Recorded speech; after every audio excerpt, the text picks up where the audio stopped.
Days of Putin's war in Ukraine.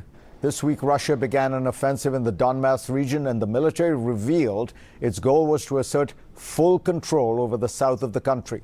But the Ukrainian resistance is strong. They remain in control of certain key cities, and President Zelensky expressed confidence that Ukraine would defeat Russian forces now that his pleas for arms have finally been answered. I wanted to get an assessment of this new Russian offensive and of Ukraine's ability to counter it. I'm joined by CNN military analyst General Mark Hertling. General, the Russians have put an enormous amount of firepower and manpower, and you can see it in the ravaging of a town like Mariupol. Is Russia going to prevail because of that, just the sheer force of that Russian firepower? You know, Fareed, the Russian artillery is in great quantity, and quantity has a quality all of its own. But I believe, based on what they're attempting to do in this new phase of the operation, that Ukraine is prepared to conduct counter-artillery fires, as well as to maneuver forces to counter any activity along three very distinct axes of advance that Russia has actually compressed their operations into. You're talking about three zones of operations, from Kharkiv southeast into the Donbass, from the north and east of Zaporizhia into the Donetsk Oblast, and in the Kherson-Mykolaiv axis along the Black Sea.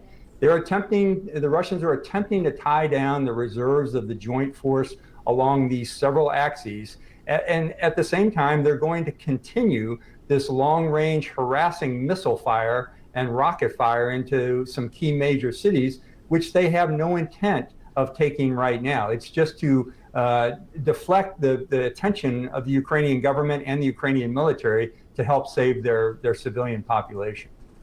How should we think about Mariupol, which seems to be, the city seems completely destroyed. What is can Ukraine hold out?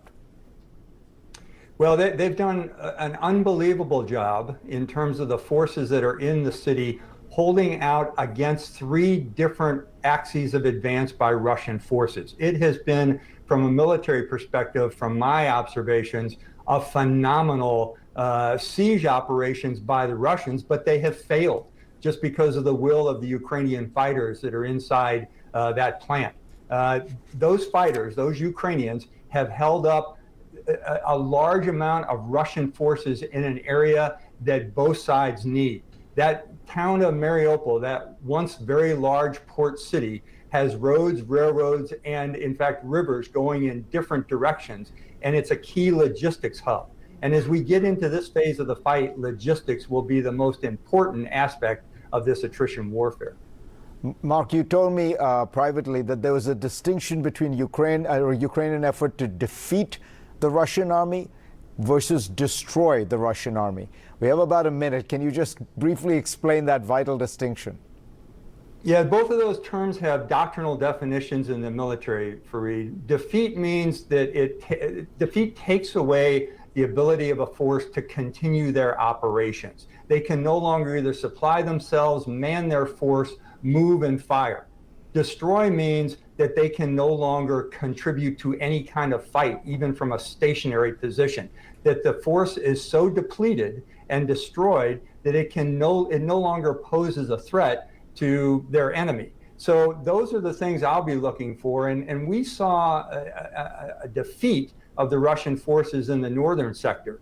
What I'm seeing the potential for is Ukraine to destroy the remaining forces of the Russian army with the kind of artillery forces. But there's a danger in that too. It will put Mr. Putin on the true horns of a dilemma if he no longer has a security force to execute his desires and his strategic objectives.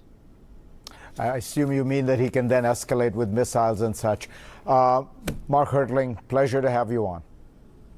Pleasure, Fareed. Thank you.